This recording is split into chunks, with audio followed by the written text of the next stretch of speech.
du coup, qui travaille dans une IDG, donc les plateformes régionales. Et du coup, cet événement aujourd'hui est notamment sponsorisé aussi par l'IDG d'Auvergne-Rhône-Alpes, aux côtés de la métropole également, et d'autres. Mais je placerai des pages de pub comme ça, par petits bouts quand même. Voilà. Et donc, il faut aussi remercier et soutenir quand vous êtes ayant droit ou participer à ces dynamiques-là. Pour l'événement, c'est super important. L'année dernière, on a été en plus hébergé par le CREC, ça s'appelle, en Auvergne-Rhône-Alpes. Cette année, ils sponsorisent l'événement. L'année prochaine, on va, c'est pas moi de l'annoncer. Du coup, on fera le pont plus tard. Et voilà. Donc, n'hésitez pas aussi à proposer votre aide et ça se prépare longtemps à l'avance. Donc, si pour 2026, vous n'avez rien à faire dans vos locaux, dans vos amphithéâtres, etc., franchement, c'est un coup de fil, quoi. Emmanuel, Anaïs, franchement, bonne chance pour enchaîner sur cette super publicité. Hein. Du coup, bonjour à tous. Donc, nous, on travaille tous les deux au CEREMA. Manuel CEREMA Est et puis donc moi CEREMA Ouest à Nantes. Et là, aujourd'hui, on va vous présenter du coup le projet Agirisque, dont l'objectif principal, c'est de pouvoir en fait mesurer l'impact des inondations sur un territoire et faire la localisation d'enjeux spécifiques par rapport à un aléa. Donc voilà, déjà, dans un premier temps, donc on va juste vous présenter assez rapidement les origines du projet, pourquoi est-ce qu'on en est arrivé à construire cet outil. Plus profondément, donc la démarche Agirisque en tant que telle, donc ses objectifs, et puis ce qui va vous intéresser aussi, c'est toute la partie technique, évidemment, une démonstration, et puis ensuite juste un point final de situation sur le développement. Donc pourquoi Agirisque, pourquoi cet outil? Donc en fait, ça a émergé suite à l'utilisation du référentiel national de vulnérabilité aux inondations, donc qui permet concrètement en fait de mettre en place les objectifs de la stratégie nationale de gestion du risque, à savoir sécuriser donc les personnes assurer la sécurité des personnes suite à une inondation et avant, réduire le coût des dommages face à une inondation et puis assurer le retour à la normale. Et en fait, concrètement, c'était comment est-ce qu'on calcule des indicateurs de vulnérabilité pour mesurer du coup la vulnérabilité sur ces territoires. Et pour ça, le CEREMA a fait un certain nombre de déclinaisons nationales, donc sur un certain nombre de territoires qui étaient très différents les uns des autres. Et on a calculé, on a fait un état des lieux de cette vulnérabilité sur ces différents types de territoires, sauf que, entre autres, les collectivités ont commencé à nous poser des questions en soi. C'était très bien, vous avez fait un état des lieux, mais comment nous, ces indicateurs de vulnérabilité, est-ce qu'on les met à jour? Comment est-ce qu'on peut faciliter notre travail quotidiennement et nos missions? Et puis, comment est-ce qu'on peut aller plus loin pour suivre cette vulnérabilité dans le temps? Donc, du coup, on s'est inscrit dans cette démarche-là. On a fait un certain nombre d'entretiens auprès d'utilisateurs qu'on avait identifiés, à savoir des collectivités, des services de l'État, des gestionnaires de crise, des aménageurs, entre autres. Et puis, à partir de cette synthèse de besoins qui nous ont été exprimés sur, on a l'objectif de construire un outil dans le futur pour vous aider dans cette localisation et mettre en place des actions pour réduire la vulnérabilité sur vos territoires. De quoi est-ce que vous auriez besoin ? Et il en est ressorti 3 objectifs principaux. Donc déjà, ce guide national qui existe, le référentiel, il y avait besoin d'un accompagnement autour parce que c'est très conceptuel. Du coup, ils avaient besoin d'aide sur comment est-ce qu'on peut utiliser, comment les aider justement concrètement à manipuler ces indicateurs. Il y avait tout un objectif de personnalisation, on va le voir après dans la démonstration, mais c'est le référentiel, il comprend presque une centaine d'indicateurs. Nous, ce qui nous intéresse, c'est peut-être d'en faire une sélection d'une petite dizaine. Donc, c'est vraiment répondre à un besoin spécifique sur leur territoire. Et puis, faciliter, parce que le calcul de ces indicateurs pouvait prendre jusqu'à plus d'1 an de travail. Et là, en quelques clics, on arrive en quelques heures à calculer ce diagnostic. C'est de là qu'est née donc la démarche d'Agirisque. Donc, à quoi sert Agirisque? Ça permet la création et la mise à jour de diagnostics territoriaux, à savoir, je souhaite savoir, à partir d'un aléa donné, où est-ce que je vais avoir des enjeux qui pourraient être impactés et quelles actions ensuite derrière je mets en place. Donc, ce qui est intéressant, c'est que déjà, on construit toute une base de données d'enjeux. On s'appuie sur un socle commun. C'est un outil qui est entièrement personnalisable. On va le voir après, ce sera plus clair dans la démonstration avec cette idée de point de vue. On produit des cartographies dynamiques, c'est interactif. Vous allez voir qu'il y a plusieurs échelles de zoom. C'est très intéressant aussi en termes de synthèse, en fonction du profil qu'on a, de pouvoir utiliser ces différents niveaux d'échelle. On produit aussi des résultats sous forme de tableau de bord sur mesure pour avoir vraiment les résultats aussi sous forme statistique. Et puis, on a vocation à intégrer un suivi temporel, de pouvoir aussi comparer à différentes dates l'évolution de cette vulnérabilité pour savoir si on met toujours en place des actions concrètes et pertinentes sur le territoire. Et puis, accompagné d'une documentation complète pour justement aider chaque type d'acteur. L'idée de tout ça, c'est de se dire que le territoire physiquement, c'est toujours le même. Et la plupart du temps, on se base toujours sur les mêmes bases de données. Et il y a plein d'acteurs qui vont faire ce même diagnostic, mais sauf qu'ils ont chacun des attentes spécifiques. Et donc, l'idée, c'est de fournir le même cadre méthodologique et pas que méthodologique, mis en œuvre de manière très opérationnelle pour que chacun puisse sortir ce qui l'intéresse de toutes ces bases de données. Donc en fait, ça fait un peu la transition sur l'écosystème Agirisc et les choix techniques qu'on a fait pour l'instant, parce que le projet se veut très très ambitieux et alors là on commence à être dans la deuxième étape, mais ce qu'on va vous présenter, c'est le résultat d'un démonstrateur. Et donc grosso modo, on a trois grands pôles. On a la partie plugin QGIS pour avoir qui ne sert que d'interface. On n'a aucun géotraitement dans QGIS. On fait tous les traitements et tous les géotraitements dans une base de données PostGIS. Et on a tout un flux un processus de travail, grosso modo, où on va faire une recopie des différents référentiels qu'on utilise, puis faire une première étape de géotraitement qui va être indépendant de l'aléa, on va appeler les variables. Ensuite, on va croiser avec les aléas et calculer un certain nombre d'indicateurs. Et ça, après, on le charge, on en charge une partie en fonction du point de vue d'utilisateur. Et tout ça, c'est géré dans le plugin, dans l'interface du plugin. On charge ce qui va intéresser l'utilisateur en particulier, suivant si c'est un aménageur, un gestionnaire de crise, etc. Et puis on a la dernière partie, site web et documentation. Donc on a un site web vitrine et puis on a une partie documentation un peu plus technique auquel on accède depuis le plugin. Alors, si on rentre un peu plus dans le détail, donc là, c'est au niveau base de données. Donc, les grandes casques qui sont là, c'est toute la partie schéma. C'est les différents grands schémas de la base. Donc, on a un schéma par référentiel et puis on a des partitions après dans chacune.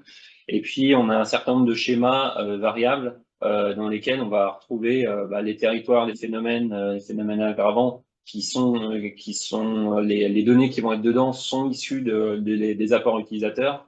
Et puis après, tous les schémas qui vont être notre traduction d'une forme de modèle territorial calculé à partir des référentiels. Donc, on a que l'occupation du sol, la population, etc., sur lequel on va ventiler typiquement la population sur les différents niveaux d'un bâtiment, par exemple.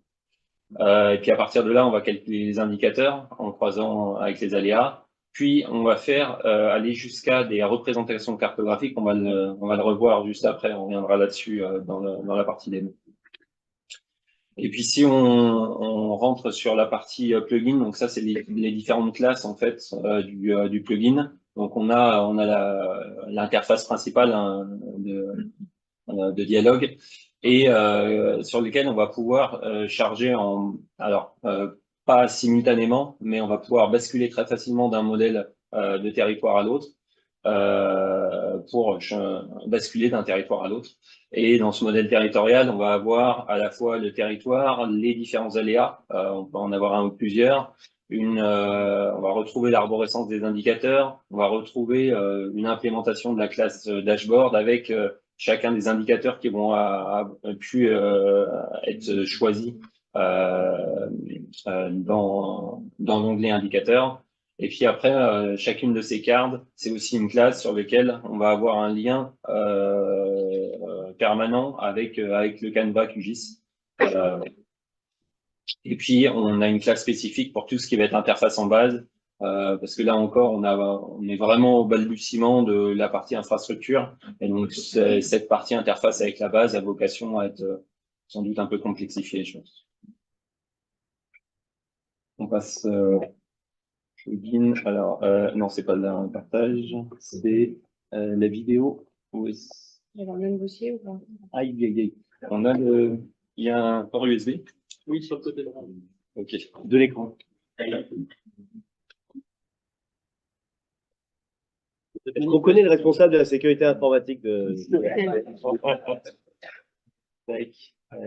Et Sinon, à l'applaudimètre, je fais un indice de confiance dans le CRMA, quoi. L'administration, ça t'arrête. Ouais, c'est vrai. Je suis bête. Du coup, voilà, concrètement, c'est pour vous montrer un petit peu un aperçu de comment fonctionne le plugin. Dans QGIS, voilà, donc ça, c'est l'interface d'accueil, sachant qu'on a 5 principales étapes: le choix du territoire, la personnalisation et le diagnostic, c'est ce qu'on va vous montrer là spécifiquement aujourd'hui. Et puis, on a 2 onglets, donc le 4 est partiellement développé et le suivi pas encore. Donc, l'idée, voilà, c'est vraiment plutôt de vous montrer les 3 premiers onglets pour vous donner un petit peu une idée de comment ça fonctionne. Et puis, à plus long terme, on viendra agrémenter avec la partie suivie.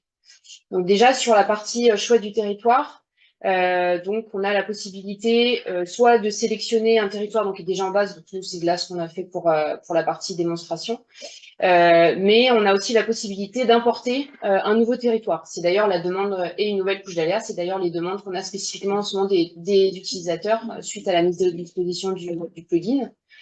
Donc là, si on sélectionne dans notre base de données un territoire, donc on a pris par exemple le territoire à risque important d'inondation de Verdun, on choisit un type d'aléa et puis une occurrence associée. Donc ça, c'est des informations qui sont déjà dans la base, justement dans la table des aléas.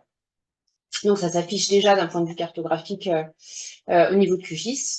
Et puis ensuite, on passe au choix des indicateurs de vulnérabilité. Donc là, l'idée dans un premier temps, donc là, quand on est vraiment utilisateur du plugin pour la première fois, on a déjà 3 calculs à faire, savoir le calcul des variables qui nous permettent ensuite de pouvoir calculer nos indicateurs et puis de générer ensuite les représentations cartographiques pour avoir toutes les échelles de zoom associées. La partie point de vue, c'est ce qu'on a commencé à vous évoquer tout à l'heure, là qui sont au nombre de 3 pour le moment, c'est la possibilité de faire une sélection, après une présélection des indicateurs. Donc là, par exemple, c'est le point de vue SNGRI, donc Stratégie nationale de gestion du risque inondation. Ce sont stricto sensu l'ensemble des indicateurs. Donc là, il n'y en a qu'une petite dizaine pour l'instant implémentée dans le plugin, mais du référentiel de vulnérabilité. Donc, ce qui nous paraissait intéressant et nécessaire de faire justement le lien avec ce guide méthodologique. Donc là, pour l'instant, effectivement, ça reprend avec la sécurité des personnes, etc., les grands objectifs. Et puis, on peut... Alors, je fais juste pour ceux qui n'ont pas vu sur la gauche, quand on change le point de vue, ça va changer l'arborescence dans le contrôle des couches. Et donc c'est lié aussi au territoire. On peut revenir à l'onglet précédent, rechanger de territoire, et tout ça, en fait, ça va être totalement transparent. On peut basculer de l'un à l'autre. Et puis là, l'idée, donc, dans la démonstration, c'est de montrer qu'en fonction du point de vue qu'on choisit, on a différents types de classification des indicateurs, mais même aussi de leur nommage, donc pour que ça soit moins conceptuel et plus parlant pour les utilisateurs. Donc, on a mis à disposition des fiches techniques, donc qui sont directement en lien avec notre site sur lequel nous on s'en sert pour tout l'avancement au niveau de la partie vraiment du plugin, de tout ce au niveau de l'outil, mais aussi pour avoir accès en fait à toute la méthodologie, comment est-ce qu'on construit ces indicateurs, à partir de quelle table attributaire. Donc ça, c'est toute la fiche technique, quel type de données est-ce qu'on utilise. Et puis également, donc là, ça va être dans la deuxième partie, ça va être aussi tout ce qui va être modalité de calcul. Qu'est-ce qu'on a pris effectivement comme données, comment est-ce qu'on les a croisées, voilà. Donc ça, c'est de toute façon, on a transparence sur la méthodologie, donc on la met aussi à disposition. Et puis du coup, si on repasse après, on va repartir sur la partie démonstration. Donc ça, voilà, ça c'est pour montrer un autre des indicateurs en termes de modalité de calcul. Sachant que donc le code des scripts de calcul donc, va être expliqué là, va être joint un peu plus bas aussi dans la page web. Et bien sûr, on va le retrouver aussi à l'intérieur du dossier du plugin qui est lui téléchargeable sur le GitHub du CRMA.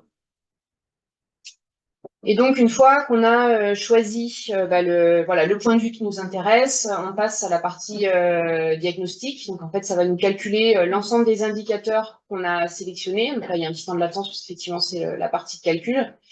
Et voilà. Et sachant que dans tous ces points de vue, la liste n'est pas exhaustive, puisque on a déjà des demandes justement pour pouvoir proposer des nouveaux types de points de vue en fonction des missions des acteurs locaux.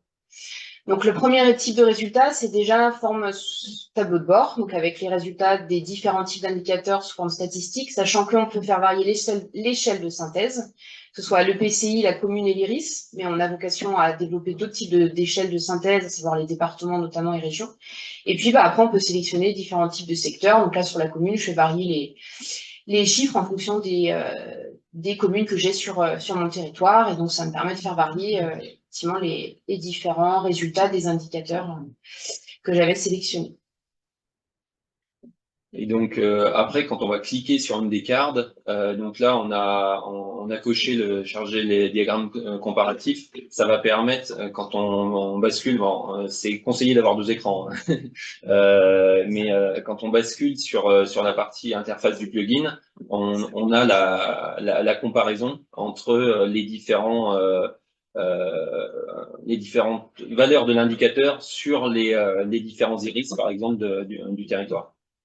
Et après, sur la partie interface, enfin Canva QGIS, là vous commencez à voir les différentes échelles de représentation. Dès qu'on va zoomer ou dézoomer, on a une méthode qui va aller lire justement le niveau de zoom et qui est là et qui va recharger intégralement tous les affichages et adapter l'affichage à l'échelle de représentation. L'idée, c'est de ne pas voir tous les bâtiments quand on va être à l'échelle de l'EPCI. Et par contre, si on zoome suffisamment, de pouvoir avoir un niveau de détail qui va être intéressant. Et donc, l'idée, c'est de pouvoir voir de manière la plus simple possible la spatialisation de ces indicateurs-là. Et puis voilà, sachant que donc on arrive à zoomer jusqu'à l'échelle du bâtiment. Et puis là, les petites alvéoles que vous voyez, à un moment donné, il y a des chiffres aussi, des nombres qui vont apparaître, sachant qu'on fait effectivement des regroupements de bâtiments pour ne pas afficher de toute façon la population à chaque type de bâtiment. Et par alvéole, on ne peut pas afficher des résultats inférieurs à donc là c'est 10 qui est affiché, maintenant c'est 11 d'un point de vue secret statistique. On n'a pas la possibilité, on ne donne pas l'information vraiment précise sur chaque bâtiment de quelle population pourrait être impactée. Et donc là, on va voir que ça va zoomer jusqu'à l'échelle du bâtiment, donc en bleu, les bâtiments impactés par l'inondation, et puis ceux qui contiennent de la population. Les bâtiments là, on voit affiché en bleu ou en gris que les bâtiments pour lesquels on a identifié qu'il y a de la population dedans. Les autres bâtiments n'apparaissent pas, enfin, ils apparaissent sur le fond comme OpenStreetMap, et ceux qui sont en bleu, c'est ceux qui vont être impactés par l'aléa. Donc voilà, puis là c'était pour un autre indicateur. Là tout à l'heure on vous a plus présenté la population en zone inondable et du coup là c'était surtout ce qui est capacité d'hébergement. Donc on va plutôt présenter la fin du PowerPoint pour vous donner une idée. Là après c'était juste la présentation du volet action, mais c'était voilà, pour l'instant comme on en est encore en phase de développement, c'est plus intéressant de vous montrer ce qu'on a en tête pour la suite. Donc déjà où on en est d'un point de vue là du plugin. Donc il y a une première mise à disposition donc d'une V1 là mi-octobre dernier avec un site web associé public et puis la publication d'une communauté expertise territoire. Donc ce qui permet voilà d'avoir bien en tête donc c'est un outil structurant d'écosystème risque d'inondation qui répond à un certain nombre de besoins bien identifiés. Et puis ensuite on a un certain nombre d'évolutions prévues pour la suite. Donc tout ce qui va être déjà la phase d'industrialisation de l'outil et puis de sa mise à disposition. Parce que à l'heure actuelle, en fait, le projet est téléchargeable intégralement sur le GitHub du CEREMA, mais pour utiliser tel que vous l'avez vu, il faut avoir la capacité technique de refaire toute la base de données Postgre et de recharger les différentes couches, et en particulier, il faut être éligible aux fichiers fonciers. Voilà. Et voilà, là, ça vous donne juste un aperçu des idées qu'on a pour la suite de l'outil. Et puis, on a une petite adresse de contact aussi, qu'on n'a pas mis là, mais oui. agerisk@cerema.fr pour ceux qui auraient des questions un peu plus précises si on n'a pas le temps aujourd'hui. Merci.